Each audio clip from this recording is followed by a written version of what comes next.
যার জন্য মুখ গুমরা করে বসে আছেন, প্রশ্নে দেখেন সে অন্যের মানসিক শান্তি দেওয়া অভিজ্ঞতা সম্পন্ন এক ডাক্তার। মায়াবতী, তোমার মায়ায় এখনো ফেসে আছি আমি। তুমি থাকো অন্যের বাসরে, আর আমি থেকে নেশার আসরে।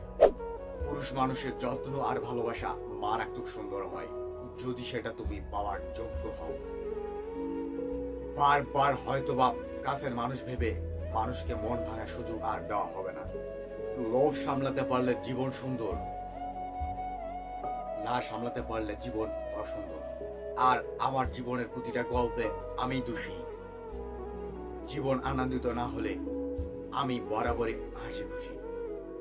এ জীবন নারী ছাড়া চলে যাবে, কিন্তু টাকা ছাড়া চলবে না। পরিস্থিতি আমাকে অনেক কিছু শিখিয়েছে। এই ছোট্ট জীবনে বাস্তবতার সম্মুখীন বহুবার। তার ভালোবাসা দেখে মাঝপথে থেমে গেছি। তাদের মুখ্য উদ্দেশ্য ছিল সাধনা। উপরওয়ালা চাইলে দিন আমারও বদলে যাবে। ভিডিওটি এই পর্যন্ত ভালো লাগে একটা লাইক করুন, বন্ধুদের মাঝে শেয়ার করতে পারেন। ভালো থাকেন, সুস্থ থাকেন, আল্লাহ হাফেজ।